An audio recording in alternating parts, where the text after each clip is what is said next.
Beer with Buffy is a retro-analytical love roast of Buffy the Vampire Slayer and its spin-off Angel. If you'd like to support our show financially, you can find us at patreon.beerwithbuffy.com. Don't forget to review us on iTunes if you like what you hear. A couple hundred years ago, the only thing you had to worry about was a hangover. You're telling me you're an investigator? More or less. Today, because of your curse thingy, you can't sleep with anyone. We're not a team. I'm your boss. Or else you might feel a moment of true happiness, You got a real addiction to the brooding part of life. lose your soul, Except for the bulk of it, where I was nearly tortured to death. become evil again, You're a demon hunter. Road demon hunt. and kill everyone. It's fucking I fantastic. love that sound. Thanks, Cornelia. I always appreciate your perspective.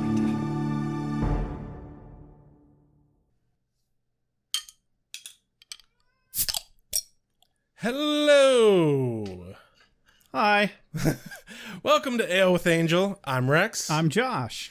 And today's episode, we're reviewing Season 2, Episode 3, First Impressions. What was your first impression, Rex? Of the episode? Mine was Or- poorly. Yes. Of you, of this planet, my family, school. I don't know. Pick one. Go with it. Yeah. I don't know. I think my first impression of you was actually pretty good. Oh, splendid. We continued being friends after we met, so that says something, right? It says lots of things. Where do I begin? Well, first thing right out of the box, let's do my favorite thing to do. I'm going to go ahead and I'm going to read off a big old fat list of all of our favorite executive doodle-doos, also known as executive producers. But since I'm a weirdo and I say offensive things, I say executive doodle-doos. We have Christina, Lauren Jewell, Catherine Parkinson, Karen Moon, Chris V-Man, not Patrick JF this week again, Hilly Hilfman, Scarlett Choi, Janella Lindauer, Simo Pinty, Meredith McCaslin, Rose Clark, C in Quotes Heaps, Andy Burgess, K. Fronome, Father Defenestrato, Matthew and DeBurr, Kelly McAdams, Shuby Pathick, Jesse Rain, and Carrie Phillips. Oh yeah. That list is good. Thank you so very much. Without you, this show literally is not possible. It's delicious. I could eat it right up. I just want to... You're going to take it to the dirty place, aren't you? I just want to lady in the trampet like a piece of spaghetti. You gonna get the other end of this, Rex? Come on. Come on, here, boy. No. Oh. I don't think so, Josh. Yeah, it's all right. I'll be tramp. You be lady. No. All right, I'll be lady. You be tramp. No, that wasn't the issue. Edgar, you want to pick up some slack here? I don't think he'd eat spaghetti. I mean, you'd be surprised. No, probably not. No, I don't think he would eat spaghetti either. He's a very picky eater. Mr. I have to have my food in the form of a slurry. Ha! You fuzzy bastard. Spoiled little bastard. Hey, Rex, why don't you read us a new review that we have? Yes, we have a new review. From iTunes, specifically. Yes, a new iTunes review, a 5-star review from Little Paper Penguin. I like that name. Right? It's poppy. Yeah. Little Paper Penguin. Yeah, exactly. I can't not bob my head back and forth as I Yeah. say it. Little Paper Penguin. So Little Paper Penguin writes, I may have to buy merch. I love Josh and Rex. That's a good reason to buy merch. Yes. I just came across this podcast about a month ago and have been binge listening every day to catch up to real time. Rex and Josh balance each other well, and I really enjoy listening to them. Josh's antics and Rex's annoyance at said antics keep me cracking up. I love when Rex just breaks down in laughter. Me too. Yep, you found his weak spot. She has an emoji of a rooster and a little baby chick. Usually I watch the entire Buffy series once a year, but since going back to school, I just don't have the time. This has been the best substitute because I can work, listen to Josh and Rex, and still get my yearly Buffy fix. I used to make fun of my children buying merch from YouTube people, and now I want a Beer with Buffy hoodie. Ha! Yeah, who's the idiot now, little paper penguin? It's still your kids, I promise. Right? Statistically speaking. Or neither of you, because you've both realized that you should buy merch from independents and not from giant money-sucking conglomerates. Well, let's hope. There are giant soul-sucking conglomerate YouTubers as well. Yeah, that's true. Yeah. Anyway, yeah, just be smart. Be smart with your money. There's corporations that don't suck. Be wiser with your money than I am with mine. Yeah, I don't want to sound like some tree-hugging hippie that just smoked too much weed one day and thought that he was suddenly an economist. So, just be smart. Oh, no! What'd you do? I just broke the cork on my wine. Oh, no. Yeah, I'm gonna have to get dangerous. Let's get dangerous. Yeah, that's what I said, Rex. I know. It's a Darkwing Duck reference. Yes. It's one of my favorite fucking cartoons. Well, in the meantime, while I'm working on this cork, hey guys, remember those two things that we just talked about? Patreon supporters and iTunes reviews? Well, if you'd like to be our supporter, there's a great way that you can do that for free. And it's called leaving us a review on iTunes. Guess what? We'll read it live on the air. And when I say live, I mean on a heavily edited recording. Yes. And, with post-processed... Uh-oh. I just pushed the cork further in. Oh, that's what that noise was? Yep. It almost sounded like an Edgar, hurt noise. Yeah, no, your cat's fine, I promise. It's just my wine is going to have a little bit of cork in it. So It's going to be a little corky. it's going to be a little... It'll never be as corky as me. What did I hear about cork? Oh, shut up, Odo. Shut up and drink your wine. Oh, I miss Principal Snyder so much. I know, right? But yeah, leave us an iTunes review. It's the best way that you can support us without having to pay any money. Hey, if you got some extra money to throw around, you can always be a Patreon supporter too. We have a cat naming perk. Do you have one of those pesky little animals that you love to death and you're not sure why? Because it scratches you a lot and it just consumes all of your worldly goods? Or in Edgar's case, will yell at you nonstop about nothing? Yeah, just like that.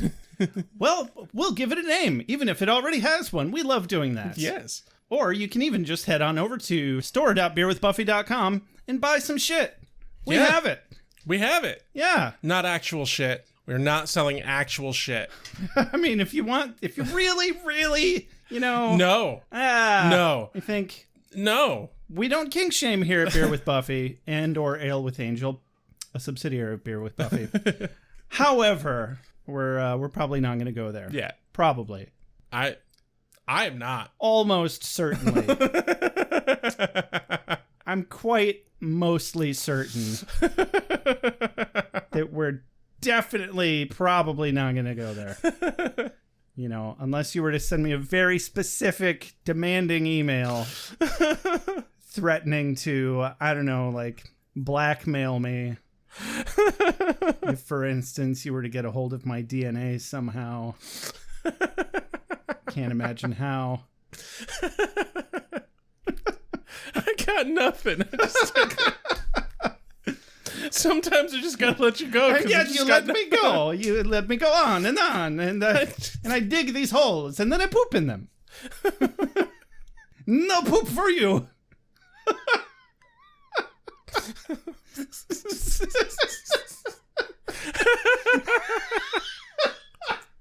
No, none. No poop. What the fuck? You heard me. That doesn't help. I gotta find a wine glass anyway. It's behind the Beer with Buffy mug. Not going well. Okay, I kind of sort of have enough of an opening to pour some wine out of this cork fiasco debacle mess that I've gotten myself into here. So today, on Bad Wine Tasting with Bad Wine, I'm drinking a wine called Intrinsic. It's got some absolutely stunning, gorgeous artwork on the front of it. It really does. It is labeled as a 2018 Red Blend Columbia Valley wine. I'm just going to read the back of the label real quick. Street art and winemaking, an unexpected pairing. We aged Cabernet Franc on Malbec skins and Malbec on Cabernet Franc skins for 9 months to create a layered wine with silky refined overtones. Street artist Zimmer took the wine style and perfectly symbolized it in the latest collaboration. 51% Cabernet Franc, 49% Malbec. There you go, everybody. Now I'm going to taste it. Why in the fuck have you not been doing the bad wine tasting in that voice? I didn't think there was a huge demand for Thurston J. Howell from Gilligan's Island on our podcast, but now that I know, I guess we'll just have to bring him up more. But then you have to pick up the slack and do some Gilligan and the Skipper impressions. I don't remember enough about that show to pull that off. In fact, when we're done reviewing Buffy and Angel, we're just going to have to move on to Gilligan's Island. No! Little buddy! No! Gosh. I refuse. Gosh, Skipper, I didn't know what I did Drink wrong. your fucking wine. Okay, but only because I want to. I should hope that's why you drink it, not because I told you to. Huh. Every week I learn a little more about myself when it comes to wine. Mainly that I have no idea what I'm doing. And that I have a horribly unrefined palate. And I'm pretty sure I said that last week, too. You did. I'm definitely getting quite a lot of grapey aftertaste on the front. And here, let me try it again. Oh, yeah, definitely grapes on the end there, too. On the back, if you will. It's a lot of grapes that taste like they've been aged in wood. It's definitely red, I dare say. It's so much better when you just really bullshit it like this. It's probably slightly alcoholic. Going out on a limb here. That tanniny feeling? I don't really either, but somebody told me about it one time.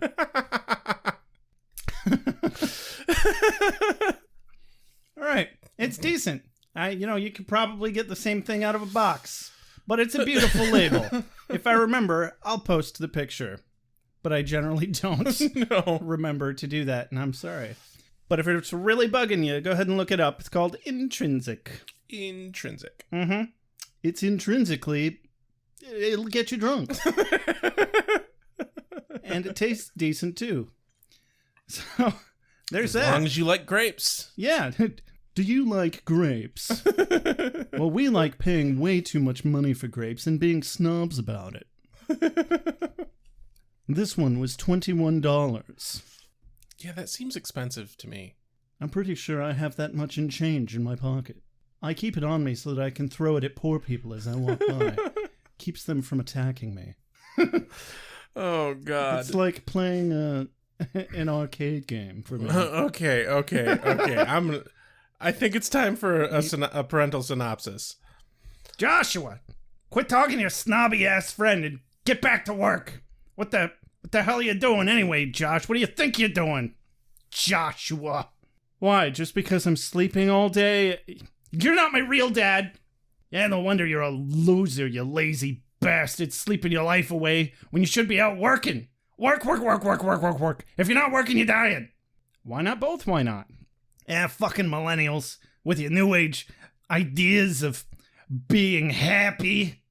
New age? Didn't you grow up in the 60s and 70s? Free love, man! Yeah, and I hated hippies then, too. Now wake your ass up and go fight your demons. I've had a vision, Daddy.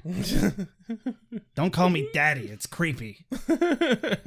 I've had a vision, cishet white man stereotype. Now that's more like it. And you're in danger, Daddy. I'm going to have to be close to you for a while. That's it. Get the hearse. I'm checking out early. But Daddy, all you have to do is have feelings and be honest and open about them with me. No! But Daddy, don't you want a relationship with me? Daddy, your son, your blood. Oh, there's gonna be a relationship with blood. Now get out, you fucking hippie. Very well, Daddy. I will take my visions elsewhere, to where they are appreciated, like, I don't know, an old flame that died by my hand ages ago. Kind of like, hey, like Darla, who keeps showing up in Angel's dreams and seems to be snaking her way into his subconscious and depriving him of sleep.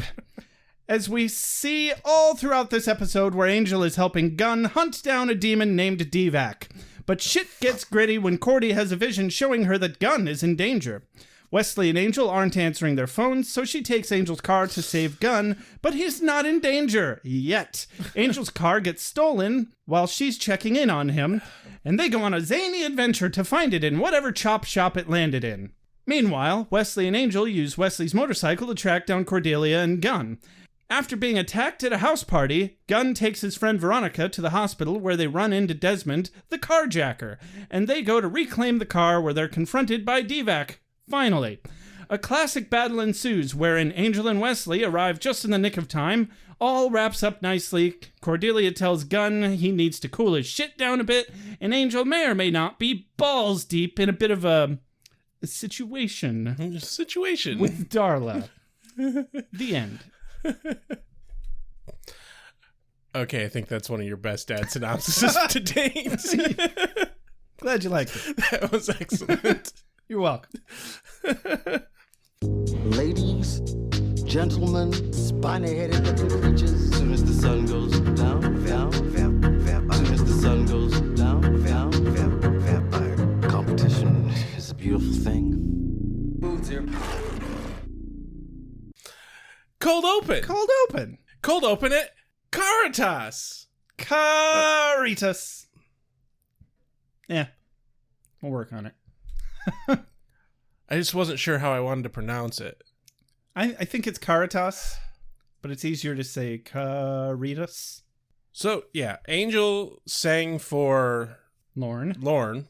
Even though we still haven't learned his name. Yeah, he's technically just the host. Mm-hmm. And he sang a couple of songs. He sang Send in the Clowns and Tears of a Clown. Yeah, he's going for a medley. I really liked Lauren's line here. He's like, yeah, well, more of a doodly, really, wasn't it? Right. A duo-dilly. Yeah, that was clever. I liked that. Doodly. A doodly doodly do. Highly, highly ho, neighborino. Doodly doodly day. A diddly diddly dee. Do. Oh, Flanders. Mr. Frodo. I don't know where I'm going with this. What if Flanders, all the doodly dees and everything is actually like a really bad speech impediment? No. In a way, it's definitely him being extremely in denial of reality and his emotions. Very much so. Anyway, Lauren notices that Angel has been practicing. He's improved. Mm-hmm. I like how they did not actually have David Boreanaz sing. Thank God. Right? Once was enough. Yeah. But we have to take Lauren's word for it that he's been improving. I really loved... It's one little part of this conversation, but we need quite a lot of context for it to really make it... For me to do it any justice, for it to make any sense. He says, "You've been practicing, haven't you?" Angel says, "A little." And he's like, "Probably not in front of the mirror." Angel responds, "In the shower." Oh, and it so shows. You think? Yeah. I don't think that was a compliment, Angel. I really loved Lauren's subtle, yeah. Like, it didn't even make it into the transcript. Just this little tiny, Right. where he's just like, no. It hasn't helped at all. It was terrible. I'm terrified of the view coming back. And Lauren tells Angel that he's kind of come to a bend in the road. He's going to face some heartbreak. Yeah, cryptic stuff about his heart. Well, not so cryptic because, Angel walks away from Lorne. Lorne starts singing, and immediately Angel sees Darla. Well, and as far as we know, this is just a dream. We don't know that yet. Well, I suspected pretty much as soon as he met up with Darla there. I suspected the moment they started dancing. Even after Angel wakes up and we're like, oh, it was a dream. Like, obviously, there's more to it than that. Oh, yeah. These are not just dreams. So I'm saying, as far as we know, by the end of this scene, it's just a dream. Right. Yeah. Therefore, kind of cryptic because we're like, well, he can't possibly be hooking up with Darla. Who else is he falling in love with? Right. I mean, there was Kate, there was the actress lady. Obviously, things are over with Buffy. Am I forgetting anyone? This didn't occur to me till just now when talking about it, but Lorne gave prophetic information to Angel in Angel's dream. Accurate prophetic information. Yeah, it felt kind of fluffy, though. It was like, your heart is, you're headed for heartbreak, but it's up to you. He's going to have to face Darla again. That's because Lorne was talking about coming to a crossroad sort of circumstance where he has to make a decision. That's true. And he's going to face some heartbreak. Right. That's, that's vague, but it's still like prophetic information. Angel doesn't have any specific knowledge that Darla is back. Right. Either somehow his subconscious is picking up on something, or like even subconscious Lorne in Angel's dream can still give prophetic advice. And I think that's entirely plausible considering that Darla is somehow outwardly weaving herself into Angel's dreams. Imposing herself. Yeah, it's fascinating to me that they went that route with it. Because they could have just made it all nonsense, but it's still, there's more substance to it. Yeah, and I kind of hope that comes back around and we find out a little more about that the next time we see Lorne. That would be cool. We may or may not, but definitely open to opinions on, from anybody that wants to weigh in on that. Give us a call at 269-743-0783. Yeah, opening credits. Cordelia is dusting. She's like, man, this place is never going to get clean. She's dusting and complaining. Yeah, it's not going to get clean like that. No. But Wes is like, buck up. And I swear to God, I heard fuck up. And my brain's just spun out. Fuck up. It's just a little dust. Dear God, Cordelia, I dare say, fuck you, and fuck your cleaning, and most of all, fuck your dust. Fuck your moats right in their dusty little anuses. Fuck them so hard that they begin to impregnate one another and breed new dust until they die of overpopulation, but in the meantime, they suffocate you by having a big dirty dust orgy in your lungs. In conclusion and summation, fuck your dust. All because... Wow! All because he said, buck up. Well, I like the bit that because she's complaining about it and she's like, oh, this is so horrible. And Wesley's response is basically like, well, I guess we'll just move right back into your living room then. And she's like, no, okay, fine. Dusting. But even her line here, she says, this isn't mere dust. This is son of dust. This is the kind of dust that spawns countless generations of little baby dust. I give up. Now, you know what? I wrote my whole little tirade before I heard that line about son of dust. No, I wrote my whole little tirade about dust orgies and overpopulation of dust, and then she takes it to the same fucking place practically. Well, and they hammer in the dust orginess of the episode too. Like dust is everywhere. Oh yes, it's a veritable dust orgy. I was definitely on the same wavelength as one of the writers today. Apparently. Enter Gunn. And boy, he is coming in hot. He's just an asshole. Yeah, he's just angry. A lot of aggression. I just want to put some fucking cucumbers on his face, play some Kenny G, just to see how much more angry it makes him. Nothing makes people angrier than Kenny G and not being able to see because there's fucking food on their face. It's infuriating.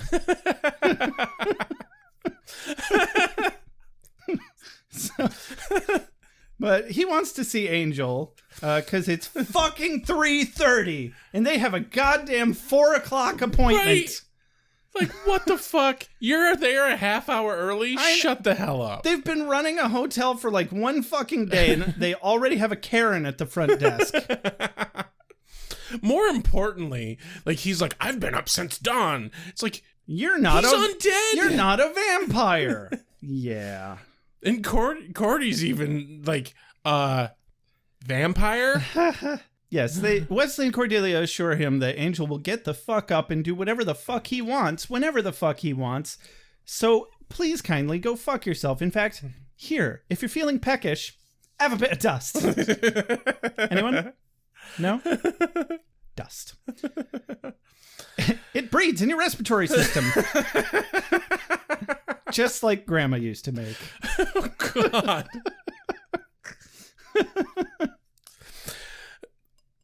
Well, God damn it. Did I derail you there? Yeah, you did. No, so Cordy's like trying to talk him down, and she's like, well, look, if you really need help so badly, we can help you. And fucking Gunn is like, what can C-3PO and stick figure Barbie do? Yeah, I swear. Like, how long's he been holding on to those ones? Right? A while. Definitely a while. A minute. Yeah. But, well, his whole fucking attitude is like, no, I need serious muscle, and you can't possibly help. You have no experience with demons and the like. Yeah. Fuck off, Gunn. Yeah, seriously.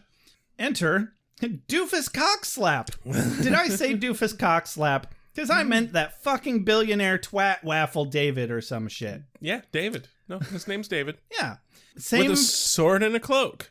Yeah, the same fucking cape and a goddamn flannel shirt, and now a fucking sword. It is a prop sword. Uh-huh. Like, obviously, it's on a TV show, therefore it would automatically be a real prop sword, but it is specifically a prop sword that is made to look like a prop sword. Yeah.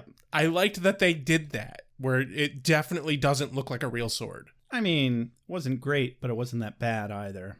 But it looks like something that you would buy at a fucking... Ren Fair or something? Yeah. Yeah.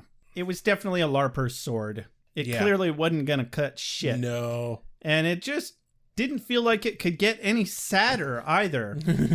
I mean, it could get sadder. He could not be a billionaire. Right? I'm really hard-pressed to feel bad for him. Oh, absolutely. But Angel called him a couple of days ago, and he had to fly back in from the other side of the planet to come say hi to his favorite buddies. And Yep. Angel wants some financial advice, not help fighting the undead or whatever. So Angel wants some financial advice, and I think Rex and I have a co-quote of the day here, yes, if you will. Yes. Because Nabbit's like...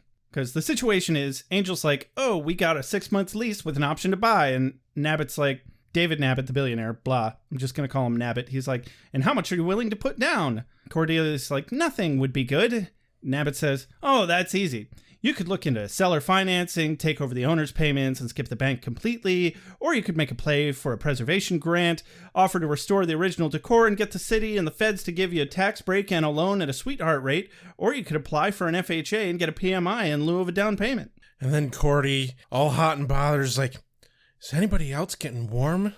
Do that tax breaks FHA PMI part again. He just, he drops this nerdy LARPing shit, faux D&D dungeon nonsense, and Cordy suddenly, her little nerd fetish comes out. Or she's just that in love with money. I think it's her love of money. Probably the latter mostly, but clearly she's got some sort of nerd fetish too. I mean, she dated Xander, for Christ's sake. Yeah. So they're not mutually exclusive things. In fact, they work together well. Nerd fetish, money. Yeah. Nerds are good with money. Can be anyway. So Not this nerd. So Nabbit fucks off. I don't want to share my feelings. I don't want to open up. I want to find the guy that killed Tina, and I want to look him in the eye. Then what? Then I'm going to share my feelings.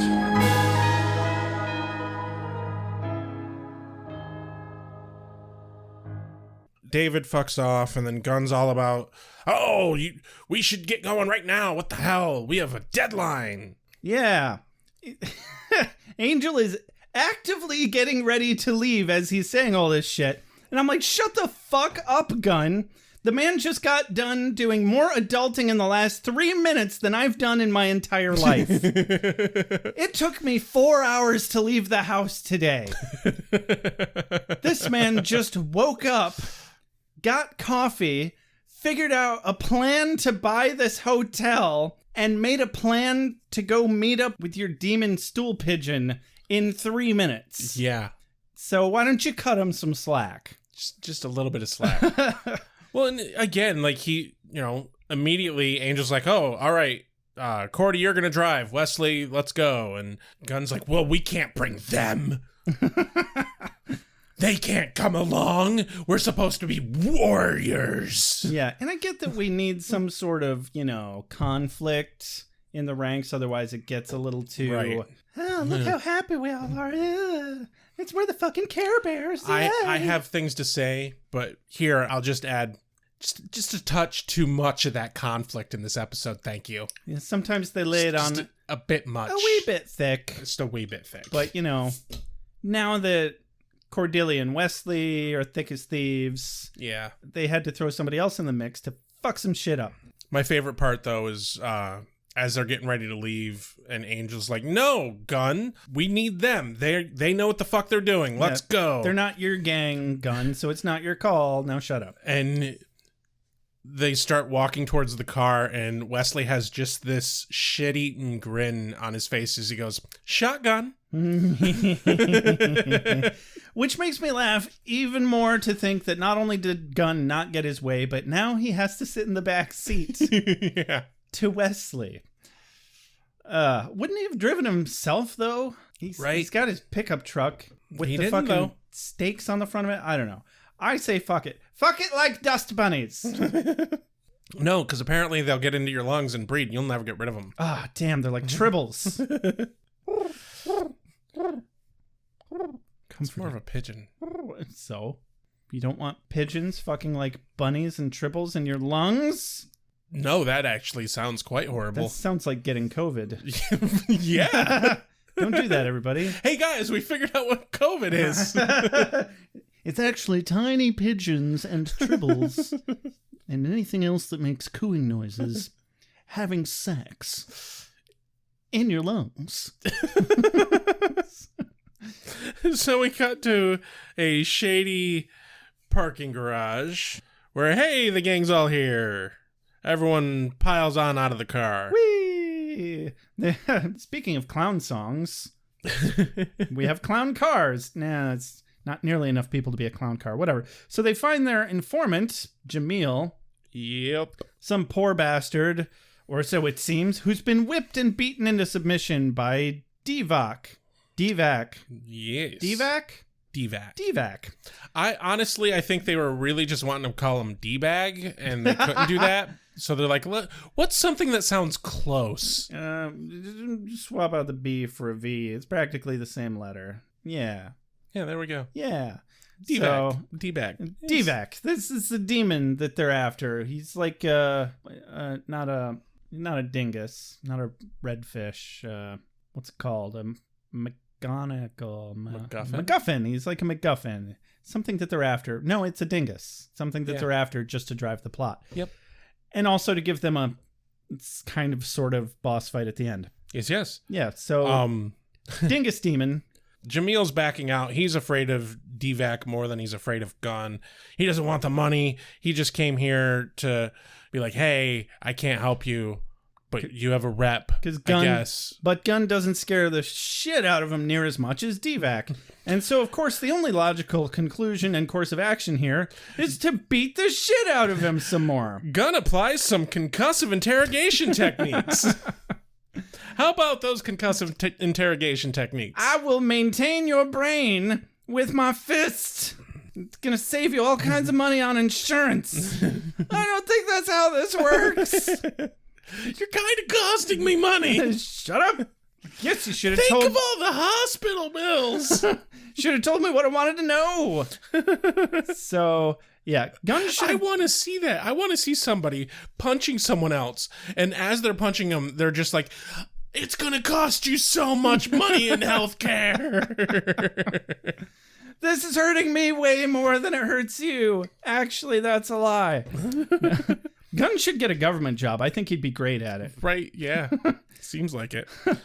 It's actually really easy to sit and judge Gunn like he's a real person during this scene and be like, that's really a bad technique to get information out of an informant. Right. Or, somebody... anybody, don't waterboard it, it's bad. And even Angel's stepping in, and Cordelia are like, stop doing that, he's not evil, we can't hurt people. And we're sitting back like, yeah, they're right, don't do that, Gunn. I feel like this is just a really unfair, poor representation of black people in this scene. There's a certain amount of that. I'm not sure how I feel about how they're writing his character so far. Yeah, he's got some great heart, some great humor, and we love where he's coming from, and they're giving a voice to black people. That's great. But they're also not doing it justice. No. Like I'm going to say literally every single instance so far that we've seen Gunn before this episode was better written than he is in this episode. The way Gunn is specifically written in this episode is not good. Yeah. But there's still this theme, even in previous episodes, where they keep putting him in a position for Angel to be the fatherly white savior. Yeah. Multiple times over now. And it's not like KKK white supremacist racist, but it feels very, look how not racist I am racist. Yeah. Yeah, we're hip with it, you guys. Anyway, Angel stops him from beating the dude, and then a bunch of vampires come in. The informant is like, oh, look, they followed me. Run! And he runs off. He fucks right off. And a bunch of vampires come in. And at this moment, I just wanted to say, 4 fighters is too many for the people who do the cinematography and the fighting choreography for this show, because this fight scene is garbage. Too busy? Way too busy, way too fast edited. No idea what the fuck is actually going on. I felt the same way about the later fight too. Yeah. And that's why most of the time I just zone out during fights and I'm like, okay, fight. There's definitely been some instances in the past where, there were fights worth zoning out from, but the fights in this episode, especially when you have the whole fucking gang, 4 fighters, too much to keep track of. Yeah. I mean, I'll get to it more later, but there were spots in the final fight where I couldn't even tell. I watched it several times and I was like, when did that one vamp get killed? It didn't. They flubbed it. And they probably did the same shit here. I was paying even less attention to this fight. But yeah, they all bust in. They're like, oh yeah. And they have themselves a bit of a tumble. And a bit of a tumble. So for some reason, a slightly more difficult tumble than it should have been. Yes. Yeah. But the gang comes out on top.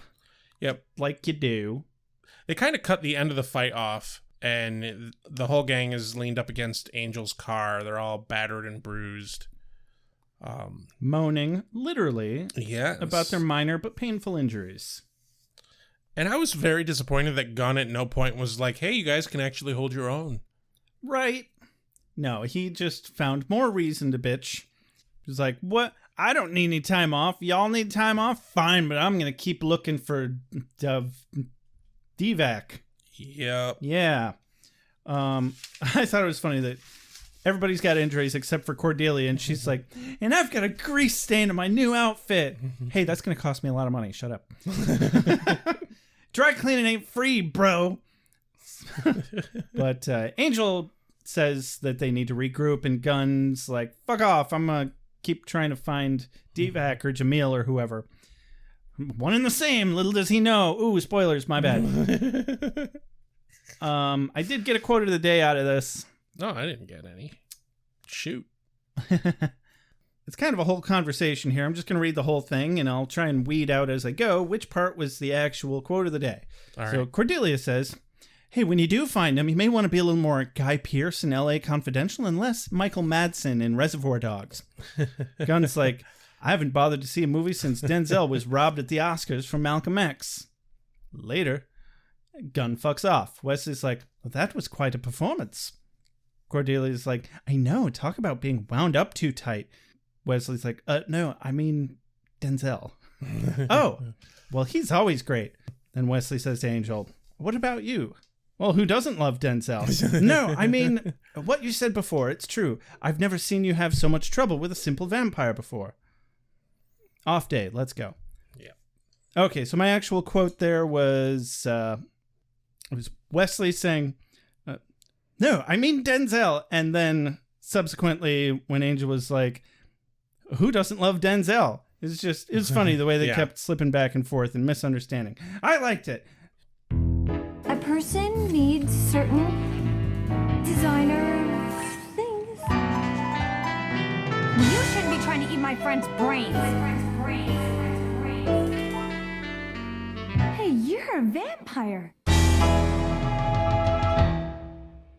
So, cut to the valet parking section at the hotel. Yeah, where Cordy drops Angel off and gets to take the car home. Ooh, boy. I bet nothing bad will happen to it. What could possibly go wrong? I have no idea. And he says, just bring the car back tomorrow because he wants to get some sleep. She notes that he's been doing a lot of that recently. Yes. I think it's mono. Obviously. All that kissing with Darla.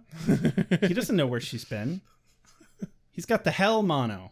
The hell mono. The hell mono. You know there probably is a hell mono. Oh, hell mono. That's what you say when you get the hell mono. Did you ever have mono? Mm-mm. I never did either. Aw, shucks. Probably didn't make out with enough women. So, over at Cordelia's apartment... Yeah, Cordy decides she's going to sit down with a good book and, you know, a reality-splitting headache. Right?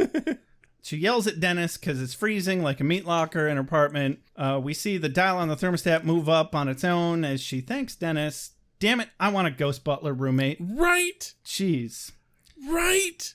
And then Cordelia has... what'd you call it? A reality-splitting headache. Yes.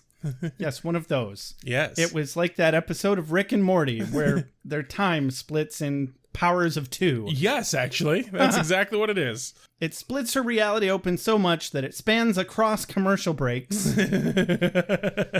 And it's Gunn swinging a sword. It looked like a sword to me anyway, and he's in trouble, I guess. Yep. And Cordelia uses Dennis like he's a telekinetic power rather effectively. Yeah. Dennis, phone! Wingardium Leviosa! No, it's Leviosa. No, anyway. Yeah, bam, just like that. Phone. I'm still waiting for Futurama-style iPhones, honestly. Right. Because then you never have to carry around your phone because it's in your eye. I want that. So Shut bad. up and take my money! There's actually a company that exists, and I forget the name of it now, but I looked it up, and you can invest in this company. They're producing prototypes for bionic contacts that you put in, and they give you an interactive HUD. Yeah, you were telling me about that. The minimum investment price is something like $10,000. Ooh, wow. I do not have $10,000, but let me tell you, friend, if I did, I would be investing in their company. Yeah, we're not their investor demographic. No. Or donator demographic. But you know what I am? I'm their consumer Potential demographic. Consumer, yes. Like, please. What? Virtual reality 24/7? Why not? What could possibly go wrong? Hey, augmented reality, okay? Yeah, I suppose you're not wrong. All I'm saying is I really just want some sort of facial recognition set up so that people's names appear above their heads and I can finally remember people's names. That's the first thing we're going to do with it. And then lots more things after that. GPS directions that are like footprints on the ground for you to follow. Like, how fucking sweet would that be? Nah, that ruined every Elder Scrolls since after Morrowind, so I don't want that in real life. Fuck that. But if you were like in fucking downtown Chicago. If I'm lost or whatever, and I just need to get somewhere quickly, sure. Yeah, bionic contacts, man. They're the future. I want them. Whoa. But in the meantime, you know, I guess a ghost works. I'm just hoping everybody appreciates that when I quoted Futurama just now, shut up and take my money, that's the actual episode that meme is from. Oh, is it? About the iPhones. Oh, I did not actually know that. You're fucking welcome. Congratulations. Thanks. What were we talking about? iPhones. Oh, right. Augmented reality content. No, Cordy calls Angel. Oh, Angel's- phones in the year 2000. Yes. Cordy calls Angel. Angel sleeps through the phone. He hears the ringing in his dreams, though. Yeah, he's like, what the fuck is that noise? And Darla's like, fucking hate that. oh, it'll go away. And for me, it was always... Trying to turn off your alarm, but it won't turn off. Right? Yeah. And it was never my actual alarm. Like, it was always some device in the dream, like a radio or something, and I can't get it to turn off. Yeah. Usually it was just literally my alarm clock, and I'm like dreaming that I'm waking up and trying to turn it off. Yeah, fuck that. Fuck that. Yeah. But anyway, Angel and Darla are laying in these outdoor lounge chairs wearing bathing suits and sunglasses. They're moonbathing. Moonbathing, yes. Yeah. You know, they can't sunbathe. They're vampires. And they seem okay with that. Yeah. But Darla's rubbing ice all over Angel's chest and stomach, and he giggles like a little girl as he inquires why she's so damn good to him. Well, have you seen you without a shirt on? Come on, Angel. Seriously, bro. Like, look at that. Yeah. Why else is she so good to him? Everyone get a good lick. You only get one good lick.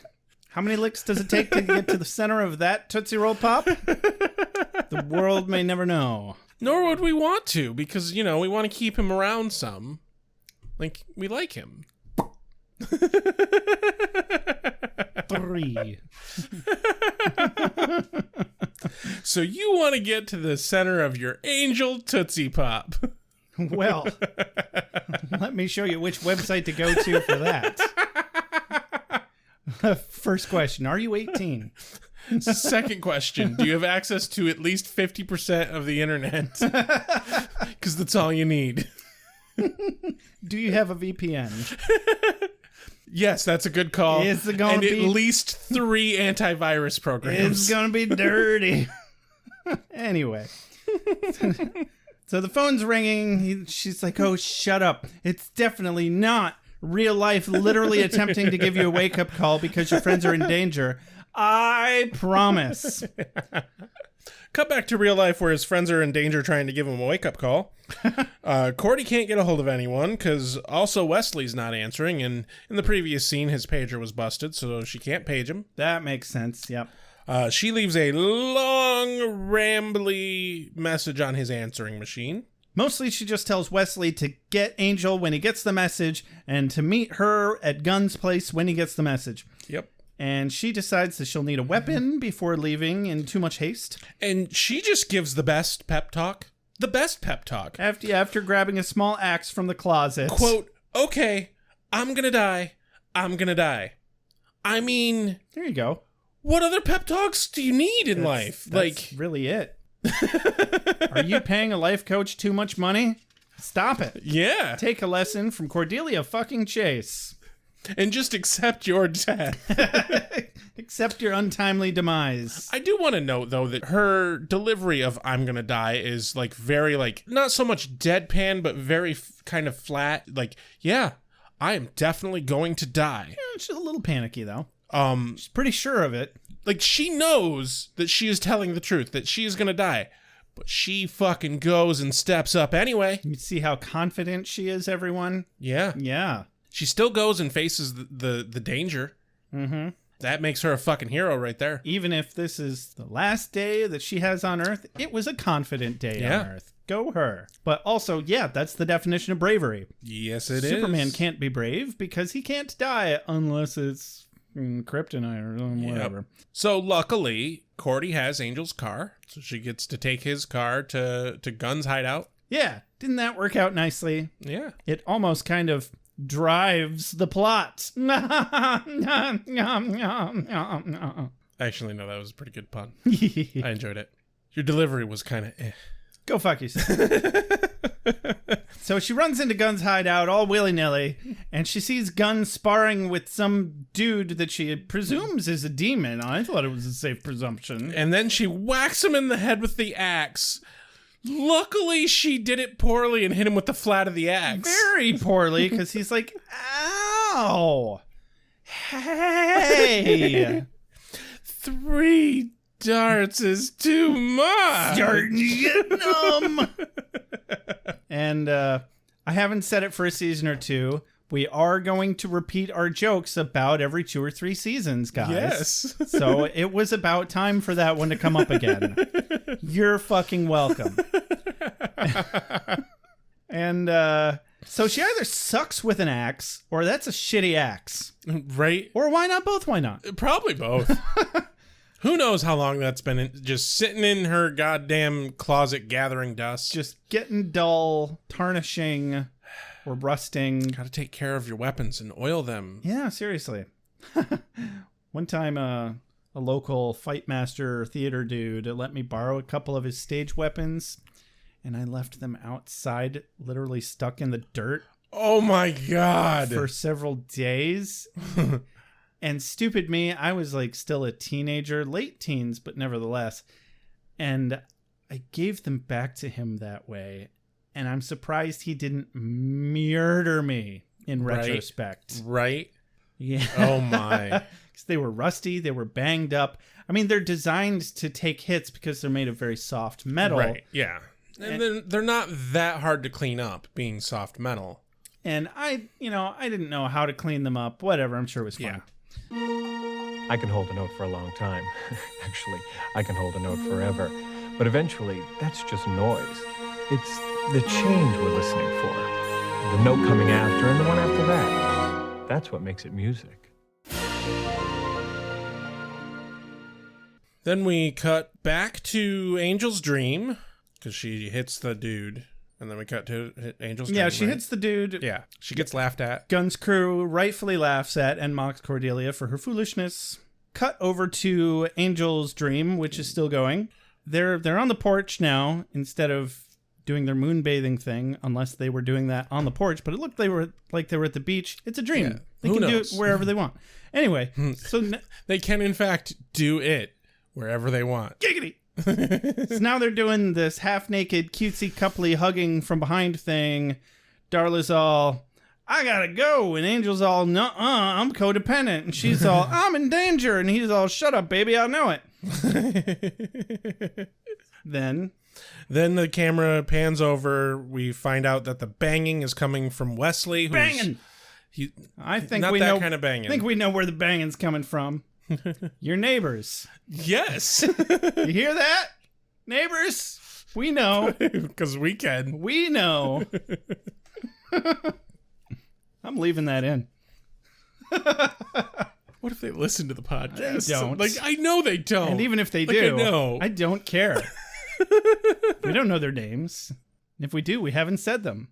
Yeah, anyway, so Wesley appears in the dream, steps up to Angel.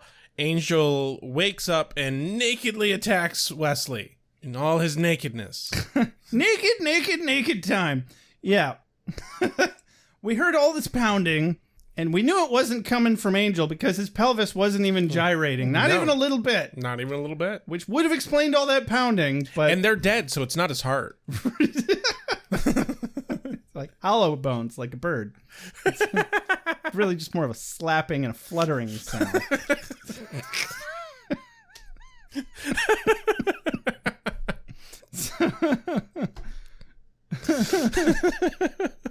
But Wesley was over there hard at work, like the busy little goddamn beaver he is, building a nice old classic coffin for Angel to not sleep in. Yeah, because he doesn't sleep in coffins. And he's like, Wesley, stop it.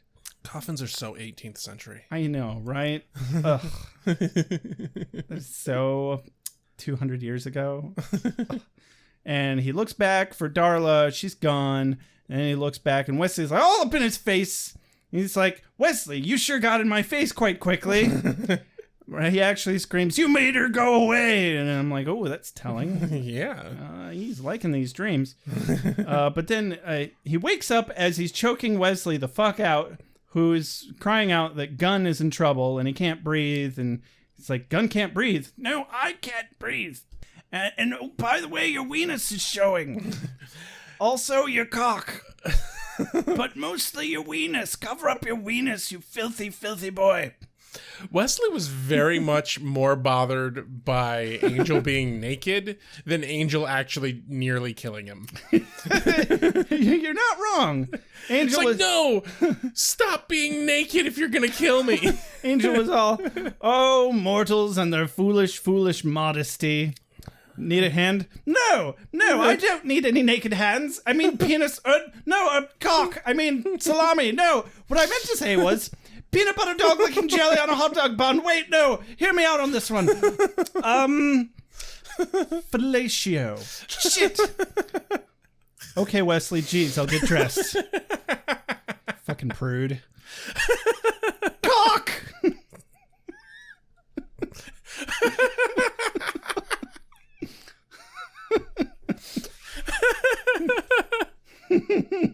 Oh, Willie! my face hurts.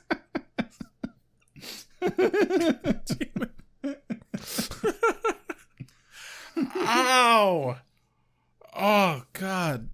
I was going to say, hey, you didn't just get a filling in your tooth, but you did get a root canal.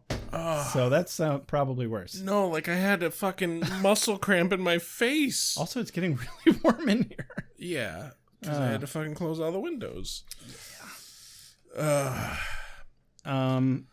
Yeah, fuck. Cut back to Gunn's place. Yeah, cut back to Gunn's place where Cordy bandages the dude's head.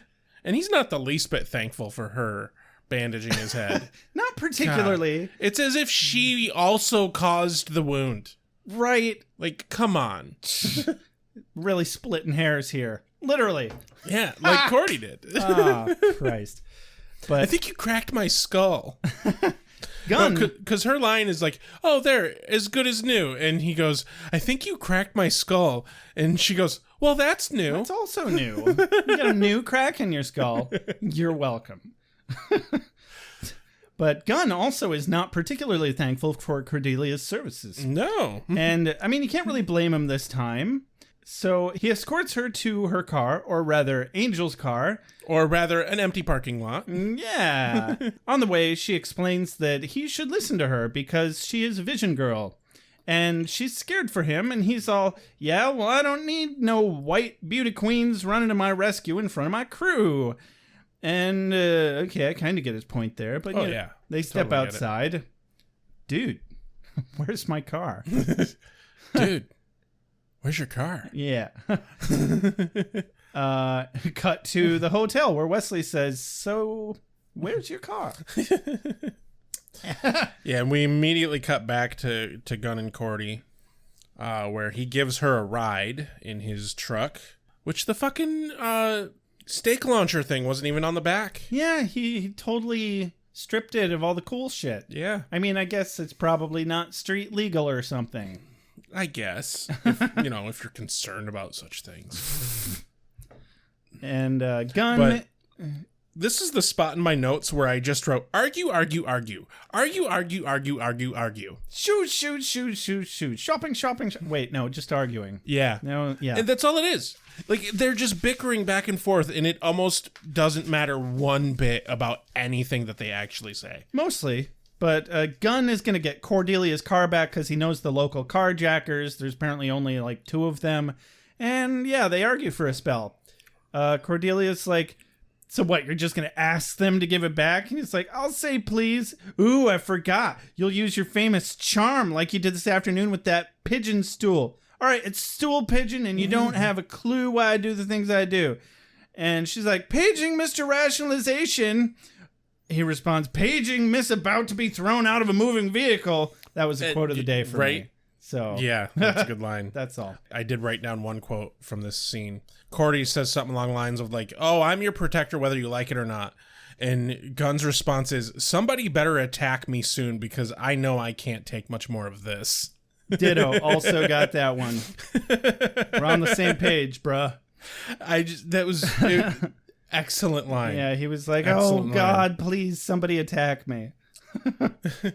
Cut to the hotel with Wesley on his bike and Angel with a pink helmet. Angel jumps through his asshole a few times here to avoid admitting that he doesn't want to wear the pink helmet because he's insecure in his masculinity ever so slightly. It was really kind of impressive. Right. Because first he says, I really don't think it's going to fit. Wes says, oh, you silly bitch, of course it will. Come on now, make haste. Angel's like, I don't need a helmet for protection, you know. He's a vampire, he's immortal or something. Nonsense, poopy pants. The local law enforcement might feel differently and therefore pull us over. You don't want that, do you? Well, you know, it's just, you know, the whole visibility issue, not to mention the whole hat head thing, if you think about it. Come on, why do I have to wear the lady's helmet? Oh, stop being such a wanker and put it on. So my favorite bit in the whole scene, though, is he puts the helmet on and he just gives this staring daggers look at Wesley. And Wesley, with a grin on his face, says, looks good. Hop on board, gorgeous. You'll pay for this. Worth it. God, the chemistry that they've gotten out of these two characters is just fantastic. Yeah, not only is it worth it on Wesley's side, but I can't wait to see how Angel gets back at him. Yeah. I hope it's like 5 episodes down the line when it's like, remember when I had to wear that pink helmet?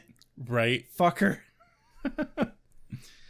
Oh, jeez. It shall spur a delicious rivalry that will be sung about in meaderies for ages to come. I did like that Wesley never got rid of the bike. Yeah, I forgot Right? that he had one, but I Yeah. was like, wait, no, that totally tracks. But now he's had it for well over a season. Yeah, without using it. Or Well, that we I know of. imagine he's used it. He's He obviously, that's his main mode of transportation. And honestly, if you fucking live in LA where the weather is always exactly the same, fuck yeah, that's where you own a yeah, motorcycle. that's not a bad way to do it, definitely. Cut to a chop shop kind of place. Henry's Chop Shop. Where Gunn and Cordy get a line on the guy who actually stole the car, because it's not this dude. This dude steals cars, but he didn't steal their cars. So, you know, Must have been the other guy. must have been the other guy. Yep, so go check Desmond's lot or something. And at first, they're about ready to leave, and then Gunn's like, hey, you know what? A lot of these cars look like they're from this neighborhood. I fucking told you to don't steal from the neighborhood. Stop stealing local cars, And fuckface. you know what? Yeah. Yeah. What the fuck is wrong with Yeah, you? why would you do that? Like, you don't steal from your own people. Yeah, definitely. That's why it's called Eat the Rich, not Eat the Equally Poor Bastards. Exactly. He's like, I don't care if you're heading over to fucking, I don't know what rich neighborhood he named off, but he Yeah, I named can't one, remember and he what it said, was, if but- you're off in the rich neighborhood stealing Beamers, but fucking leave this shit alone. Duh. Yeah, seriously. So It's just rude. that was a good character point for Gunn. I appreciated that one. Oh, yeah. They're reeling it back on the unnecessarily angry and little other bit, yeah. kind of, you know what I mean. I said it earlier. Yeah. Anyway, now they're gone, and Yeah, they get a line that the dude's at a party. The guy they need to see is at a party. they're tipped off on Desmond being at a party or something. Henry's like, all right, I'm going to stop stealing local cars. Fuck off now. And they do.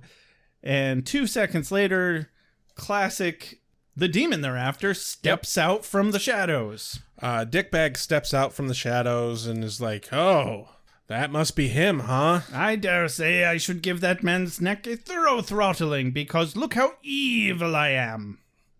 Also, look how much neck Dickbag has. A lot of he neck. has 3 people worth of neck. Yeah. Like, you stand 3 people side by side, that might equal the amount of neck this man has.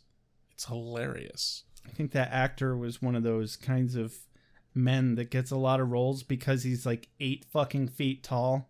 Right? But they used him up on speaking of throwaway demon characters, Right. we just had one on the previous episode of Buffy. Yeah. Now we'll we get got another one here. And like I said, he's a dingus character, quite literally. He's just there for something for the main cast to chase after to drive the plot. Yeah, because the car thief is like, oh, that's Gunn, blah, blah, blah, blah. He's such an asshole.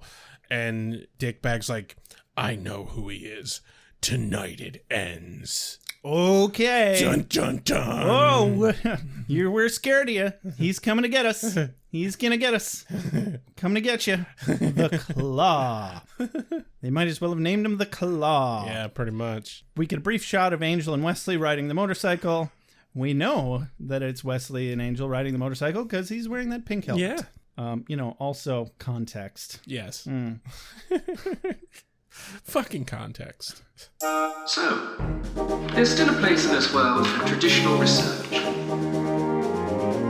a solitary soldier such as myself recognizes that a free exchange of intelligence benefits the common struggle. Oh, also, I brought in your mail and newspaper. Cut to the house party. Yeah. Where immediately upon arriving at the house party, Gunn runs into one of his men playing hooky. Yeah, little fucker left his post. You don't do that shit. You're supposed to be out like fucking patrolling or something. Right? Yeah, I don't know what, but if you have an arrangement, maybe don't fuck up your arrangement. Yeah. Or quit and go somewhere else. But you didn't do that, now did you? You're just fucking off, weren't you? Gunn, bitches him out a little bit and then sends him off home. And then Cordy fucking harangues him about being, too power trippy about it and everything. And so strict. Oh my god. Yeah, there's a certain level of hey, Gunn, maybe you need to kind of chill a little. But also, dude had a job to do. Yeah. And people's lives are in danger if he doesn't do his job, presumably. Gunn's kind of a leader of an organization here.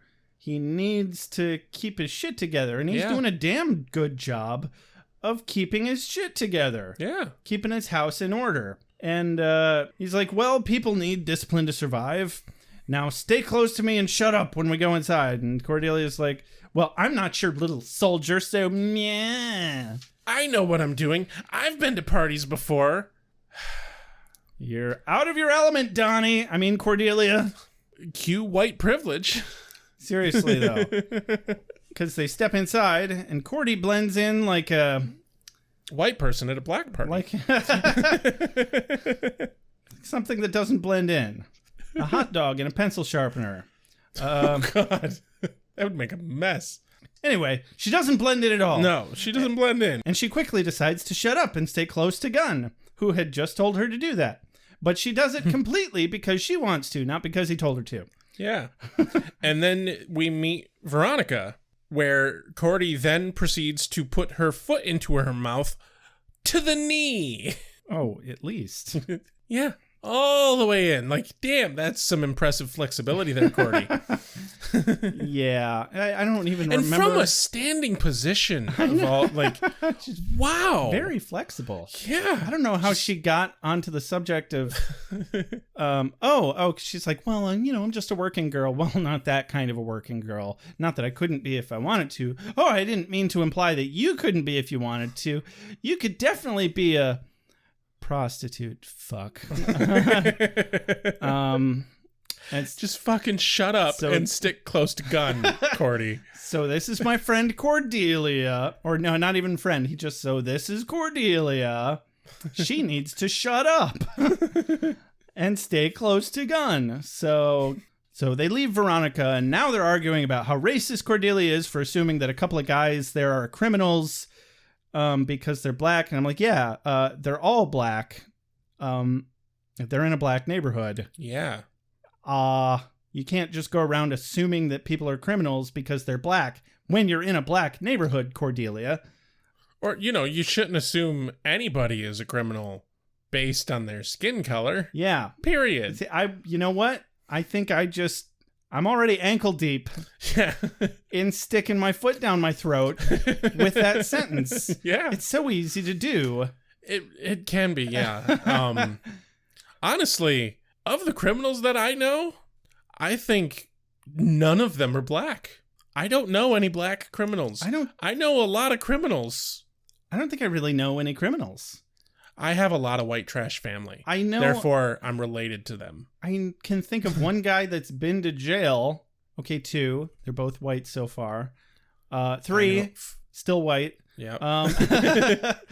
Yeah. I know more white people who are criminals, and I've witnessed more white people being criminals. Just 4, saying. still white. I'm just ticking them off in my brain here. Not something I usually categorize very often. It's not something I think about very often. Hello, white privilege. That is the privilege we get, that we don't have to fucking think about it. But Gunn deftly responds that Nabbit is a criminal because he's a billionaire. And yeah, he's fucking right. Yeah. There are no ethical billionaires. I don't care how many fucking charities they set up, they still have obscene levels of hoarded wealth, and they didn't get there by not exploiting anyone. I don't care how fucking nerdy and lonely he is, he's capitalizing on overseas slavery and underpaid laborers. Frankly, we all are. Yeah. Every single day. Anyway, they find Desmond the car thief guy. Just in time for fucking vampires to attack. Yeah, just in time. It was like they scheduled it or something. Yeah, their conversation doesn't get too far, and Gunn's fighting 3 vamps that crash the party. Yep. Veronica gets her head smashed through a fucking window. What was she even trying to do? She's like trying to join in on the fight somehow? I think she just got caught in the crossfire. No, she was like trying to get around some people to like get in the fight. Maybe she was. And like intervene or something. I didn't notice. It happened. But, it happened so fast. She ends up getting thrown into this like glass shelf and gets a big chunk of glass stabbed into her neck. Like you do. And she immediately pulls it out like you're not supposed to do. Without thinking. I know you're not supposed to do that, and that was my first thought as she did that. And I still think if I were in that situation... Oh, yeah, you'd pull it out. It'd probably be the first thing I did. You'd be like, goodness, this thing isn't supposed to be in my neck. I should remove it from my neck. Oh, dear, I dare say there's a large chunk of glass in my neck. Oh. I would like that not to be there. I should have it removed someday, like right now. Glove. Oh, God. But yeah, Cordy sees her bleeding and immediately starts to help while Gunn fights. Yeah, she's doing first aid. He's finishing up the fight, and she's literally just waiting for him to finish up the fight. And he finishes, he comes and checks on them. He's like, oh no, Veronica, I care about you, probably. And Cordelia's We're assuming. Yeah, definitely. I mean, he cares about everybody. He really does. Yeah. And Cordy's like, she needs a hospital right now, fucker. Right the fuck now. Right the fuck now. Let's go. She does that giant open mouth, but not actually speaking things, so as not to panic Veronica. Good call. Yeah. And she really does have tact sometimes. And honestly, like, the following scene is really well done to showcase just how on the fucking ball Cordy is. Oh, yeah. Well, we've had plenty of examples of this, and this just goes right on the top of that pile. It's notable to me in this particular episode because they don't really do a great job of proving to Gunn that Wesley and Cordy aren't like pushovers, like he seems to think they are. They don't really do anything that... I think he figures that out by the end of the episode. Yeah, but they don't really... There's nothing specific that they do that makes him go, oh, that's why. Cordy, with this and a few moments to the episode, has more opportunity to show Gunn that she actually knows the fuck she's doing. But they don't give Wesley a moment like that at all. Well, he does get to see the fight. He handles himself well in a fight, and they've got a lot of character relationship building to do now, on top of lots of character to build with Gunn yet still as well. Oh God, yeah. So they're in the hospital now, and Gunn's doing that extremely unhelpful thing where he's overly demanding of the people who are trying to save your friend's life. Yep. And they're all like way too nice and snappy about it, unlike any hospital ever. Yep. The doctor tells Gunn and Cordy to fuck off and let her do her fucking job. I love this transition. It is damn nice. It's like the longest bam, bam, bam, bam, bam, bam, bam transition that they've done that I've ever seen in this show that I can recall. And I watched it a few times, and it's actually like a little slideshow of action shots from the fight that they just went through. Oh, really? And Cordelia doing first aid on Veronica. It like told a little story. Yeah, I didn't pay enough attention to it. In just a few seconds. It was really cool. Cut to the same hospital, but a little later. Cordy, I think she was coming out of the bathroom from washing blood off her hands. Speaking of Cordy's dry cleaning bill. Yeah. It's not getting any better. No, I think that sweater just needs to be tossed and replaced. Oh, it's done. It's just done. I don't know if it's the same thing she was wearing earlier, but I don't recall. I wasn't paying attention. If it is, then hey, she only ruined one garment. Let's hope. Let's hope. For her dry cleaning bill, let's hope. So Cordy comes up to Gunn, who's in like a waiting room area or something, and he's like really fucking angry. Obviously, he blames himself for Veronica getting injured because he was at the party and the vampires were after him, and she wouldn't have gotten hurt if he hadn't been there. And it wouldn't be the Buffy/Angel verse if somebody wasn't blaming themselves for all the things that aren't their fault. Yeah. And that they can't control. Well, and when he's like ranting in anger about all of this, he ends up saying his sister's name instead of Veronica's. Yeah, he says Alana instead of Veronica. And Cordy's like, wait, who? Yeah. Huh? What? Yeah. Oh, I meant Veronica, yeah. And then, so that's an awkward. And she turns around as Desmond tries to get on a... She doesn't turn around. She's facing Gunn, and Desmond like sneaks by the entryway. And Vision Girl has some fucking eyes in the back of her head. Yeah. As Desmond's trying to get on a goddamn elevator. Fucking stop right there. Nope. Where is my friend's car? And apparently he's like, okay, scary white woman, don't hurt me. I'll take you to your car. I'm with Wolfram and Hart. Everybody should have a lawyer like this. Mr. Winters shall never be convicted of any crime. Ever. Should you continue to harass our client, you'll be forced to bring him into the light of day. I want that stricken from the record. A place I'm told that's not all that healthy for you.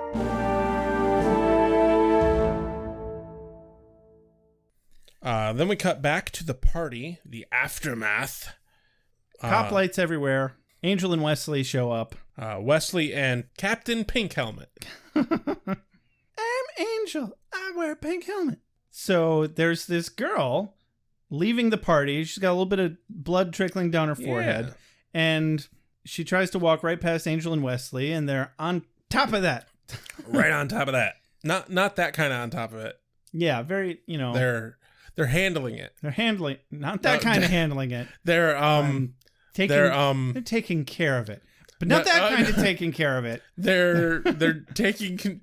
Fuck. They're fucking it right in the pee hole. They're doing their job. Yeah. Okay. There it is. They're doing their investigative duties, but not that kind of investigative duty. He said duty. Son of a bitch. No, there are no latex gloves. She might have an allergy. Anyway, they pull her aside.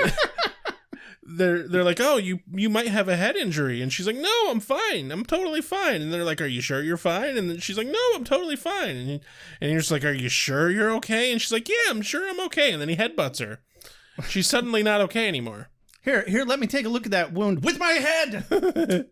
Angel, I don't think that's how you... Oh, ha, ha, ha. Well, isn't that clever? She's a vampire. I dare say. Oh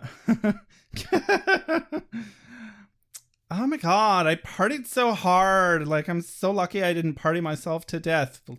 Oops. Let me fix that hangover with my head. Cut back to the garage. A random garage. It's a car hold. The car hold. The car hold. And Cordelia and Gunn find the car, but she doesn't have the keys. She doesn't have the car keys. They argue again for a minute until she makes the point that he should stop being a little negative Nancy and fucking help her look for the keys. Right. But hey, they don't really need to look because Dickbag is there and he has them. Hey, Dickbag! Thanks for finding the keys. D-Vac, right? Yeah. Isn't that... I thought it was D-Bag. Oh, they changed it. You had it changed. Okay, yeah. Good for you. D-Vac, been a while, buddy. Yeah. We don't see you around anymore. I guess he wasn't the villain all along. The real villain was people because, oh boy, the hearts of men. Am I right? Am I right? Ugh. You're definitely not wrong. Oh, wait, no. D-Vac is definitely still a villain because he Yes. chokes out Gunn. Yeah, he picks Gunn up by the neck. And Cordelia high-fives Gunn, who reaches back to her. Probably his way of asking for a weapon. Yeah, like maybe the axe. You know, I mean, he definitely wanted a high five. Cordy at least tries to hit D-Vac with the axe herself. It does not do a very good job. He easily stops her like an adult stopping a small child by putting their palm on their forehead while they swing impotently. And he's now holding both of them. And at this point, D-Vac changes, like shapeshifts into the snitch. Jamil. So yeah, it turns out that he was the snitch all along, and then Cordy uses the mace on him. Take that, Gunn. It's almost like they brought that up earlier to be something that we didn't think was going to get used later, but then they did. Yeah, Chekhov's gun. Oh, right, yeah. Exactly. Enter Wesley and Angel on the bike. They slide under the garage door. I'm sorry, the car hold door. Yeah, there and you off go. the motorcycle. And a weird moment here where I think the vampire that Angel encounters right away was supposed to, like, I think the direction here was that he was supposed to think that Angel was a woman because of the pink helmet, but it came off more like he was just into men that wear pink. Right. And, you know, I guess that's fine. No, that's definitely fine. Because Angel takes off the helmet, and this vampire is still standing there like, yeah! And then Angel just whacks him with the helmet, and I'm like, what the fuck just happened? Right? That was so weird. Well, and here's the thing. Like, okay, put a pink helmet on Angel. David Boreanaz is still a very tall, well-fit man. In no way does he appear to be a woman. No. He's very masculine Just shaped. because he has a pink helmet on. It looks like a dude wearing a pink helmet. I do like that Angel proceeds to beat the vampire to death with the helmet. He deserved it one way or another, whether he was a woman or not. Because he's a vampire and a fuckboy. Like we had said before, so ensues a very poorly shot, poorly choreographed fight scene. I mean, I've had worse, but it wasn't great. It was hard to follow. It was. I think it was, frankly, incomplete. Yeah. Because Gunn fights D-Vac poorly. Nothing to do with the filmography. And there were at least 4 or 5 or more vampires around, and we only saw like 2 kills. Yeah, there's only one that gets dusted, and then D-Vac at the end. Is that the 2 you're counting? No, there were 2 vampires I remember seeing getting killed. Okay, I only remember seeing one vampire actually get dusted. But Cordy's struggling with a vampire that's pinned her against the car. Then Wesley stakes it, and it honestly looked like he just kind of shoved a stake off screen, and they threw some dust at him. Some fucking sawdust at him. Dust orgy. Dust. In your lungs. Fucking like rabbits. Because that's what it does. Dust bunnies. And then there's this other vampire that's trying to whack Cordy in the head with a crowbar, but he hits the window instead as Wesley pulls her out of the way. Yep. And we don't see him get taken out that I can recall. It was messy, but very. Honestly, I just tune out and I'm like, okay, they're done and they killed everybody, because it's not like they're not gonna win. Right. So the very end of the fight, Gunn has not been doing well against D-Vac. D-Vac gets him on the ground, and he's about to kill Gunn. From across the garage, Angel goes running, and he calls out to Cordy. He's like, Cordelia! And puts his hand out, and she throws the axe, and he catches the axe, and he whacks D-Vac in the head with the axe. D-Vac go down, D-Vac dead. Yeah. Oh boy. Very anticlimactic. Indeed. And there was never a point where I felt the least bit threatened by this bad guy. Seriously. Not even a little bit. No, like the guy on the last episode of Buffy was way more menacing than this, and they threw him away just as much as they threw this guy away. Well, and like we get the final confrontation with D-Vac with 8 minutes left in the episode. Yeah. And I'm like, oh, so we're about to get a really quick and simple fight scene. Yeah, they really fudged the villain and the fight scene and the climax of the episode so that they could shoehorn in more wrap-up and foreshadowing for more Darla shit, which we'll get to in a moment. Yep. So outside, Wesley and Angel are pushing the car outside. Wesley finds the keys. They were on DVAC and brings them to Angel, and he's like, they're covered in some shit. Yeah, they're covered in demon splooge. It's either blood or pus or both or... Semen, probably semen. Definitely semen, more likely. It's dust semen. It's everywhere. Fucking dust semen everywhere. And then this is the final reveal of what Cordy has figured out is going on. Cordy tells Gunn that she hasn't saved him yet because Gunn is the danger to Gunn. He's a danger to himself by his way of life and the fact that he's so high-strung and puts so much on his own shoulders. And, she's got valid points here. Like, you can't go full octane 24/7, for fuck's sake. You burn out, you die quick that way. That is correct. Yeah, stop being self-destructive, Gunn. And the fucker doesn't even thank her as he drives off like a dick. He kind of smiles. They had a little moment where I guess it was like understood that, him smiling at her briefly was kind of his version of a thank you or something. I don't know. Fuck it. They seemed fine with each other now, so I guess that's what's important. Then, cut back to the hotel. Yeah, where Angel returns home to Darla. Lucy, I'm home. Ricky. Oh, Lucy. What is it, Ricky? I'm going to murder you. Wah! Wah! No, but really. So Darla's just like there in the hotel. Yeah, and like they have an established relationship now. Yeah, and I'm like, is this Angel's dream again or not? It was kind of hard to tell. And she's all, hey, I'ma blow you because I take care of you. Who takes care of you? You do. With sex. With sex and stuff.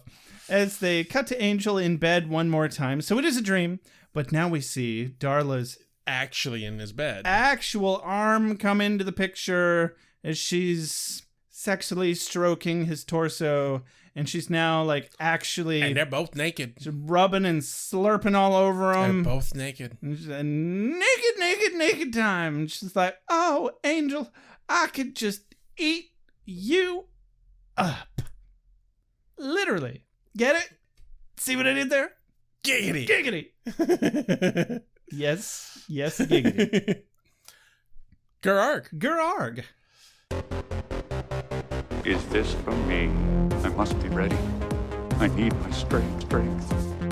Give me more! Nights I shall walk in the earth. Hold on. You've got something in your eye. So how'd you feel about this episode, Josh? I felt like this was a pretty good fucking episode for them. Really? Okay, so the villain sucked. The villain was awful. The villain blew. I think they really choked on their own fucking vomit with what they started to do with Gunn's character, but they for the most part recovered by the end of the episode. But I think they got some good character relationship establishment out of the way. I thought it was a fun Cordelia episode, but what I really liked about this episode was where they're going with Darla. Oh, yeah. That was the meat and core of the episode. I thought it really established some good suspense and foreshadowing, and I'm really curious how it's going to play out. Yeah, it wasn't a great episode, but we're at the very least getting that overarching season plot line from this episode, and those ones always titillate me a bit. So no matter how bad the B story was. Yeah, I definitely agree. They, without a doubt, learned from their mistake from season 1 of not having bits and pieces of a standing season bad guy. Yes. They learned that lesson. They learned it well. I have no problem with the bits with Darla in it. Excellent. What I do have a problem with, though, is what is the point of the episode? The point is they want to bring Gunn into the main cast group, right? They already did in the credits. They want him to be part of the group, and they want to use Cordy as the vehicle for bringing him into the group. No pun intended. She had the vehicle. Yes, she did. Literally.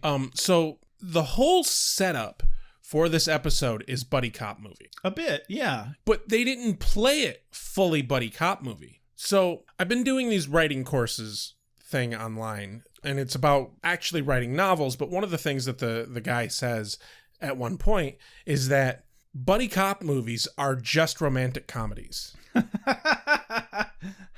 You're not wrong. No, they're exactly the same. They're point for point written the same. You're right. And that's the problem here. One of the things that buddy cop movies and romantic comedies have, they have the love-hate thing going on, but then they have at least 2 or 3 moments between the characters where one of them, independent of the interactions between each other, is seeing the other person do something that is notably changing their opinion of the other person. And they don't have a single fucking moment like that. They don't have a single moment up until the very end of this episode where both Cordy and Gunn look at each other and accept that maybe the other person might know something.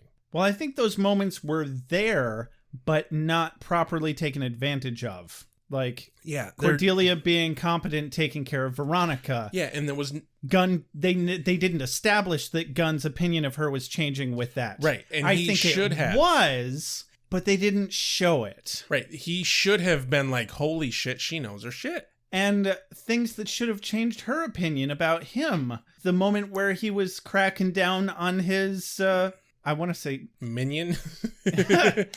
No, soldier. on his crew, on his soldier dude, and leaving his post. Yeah, her response for that should have been much different. I agree. She should have had a little bit more of an understanding and like kind of respect. Because honestly, he did not handle that in a power trippy way. He handled that quite well. Yeah. He basically reprimanded him and said, "You need to just go home. We'll deal with this later." But they just didn't really have the payoff for the setup. The setup is buddy cop movie, and it didn't feel buddy cop movie at all. It didn't hold up to what they promised us. No. So I think the A story of this, I think they fucking bombed. I think it bombed.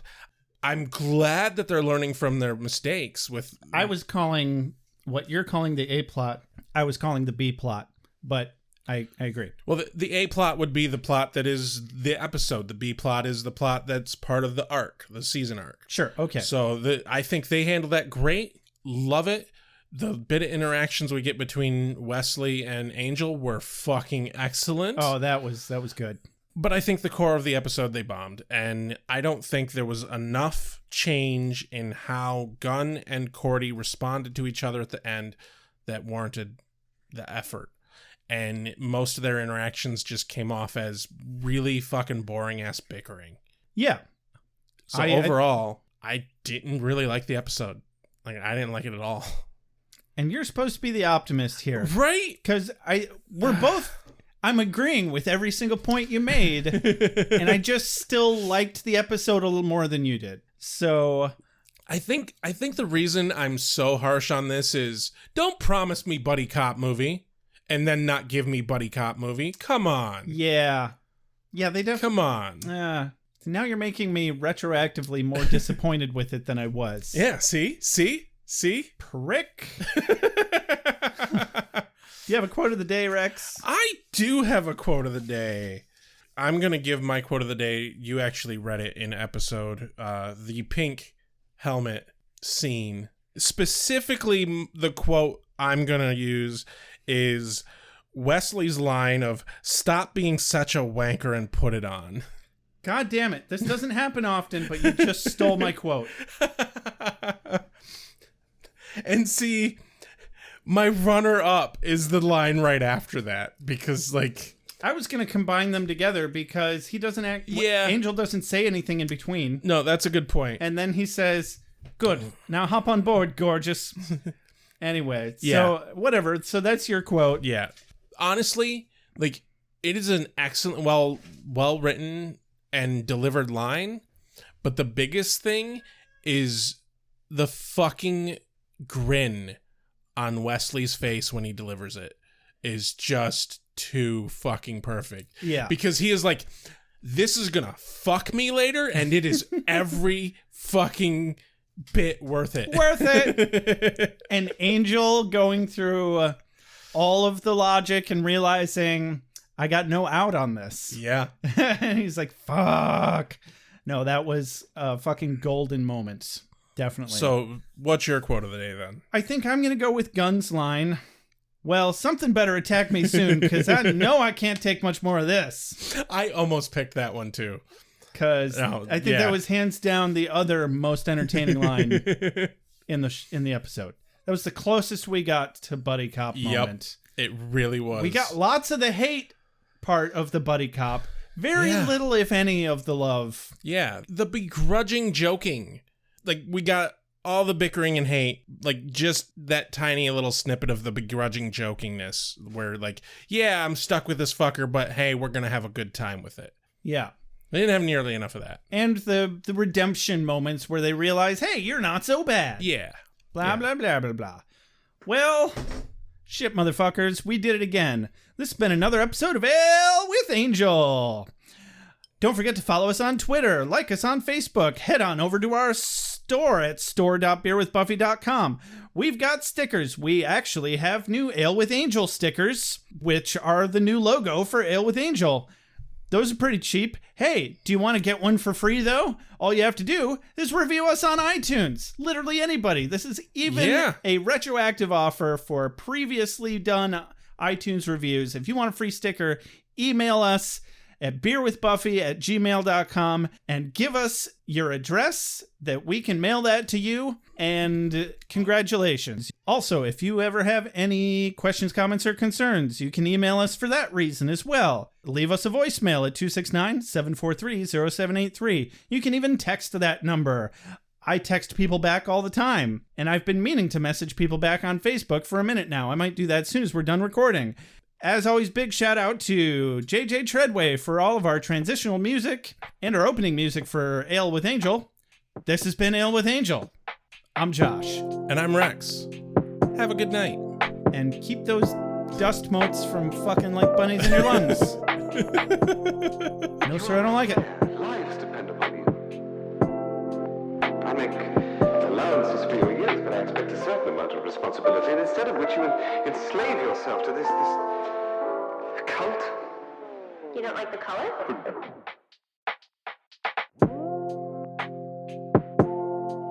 You have a sacred birthright. You were chosen to destroy vampires, not to wave pom-poms at people. Why can't you people just leave me alone? You are the Slayer. Go ahead. Prepare me. I'm a watcher. I haven't the skill. Oh, come on. By appealing to your common sense. Werewolves, incubi, succubi, everything you've ever dreaded was under your bed, but told yourself couldn't be by the light of day. One girl in all the world. Common sense. One girl in all the world. Was a bit, British, wasn't it?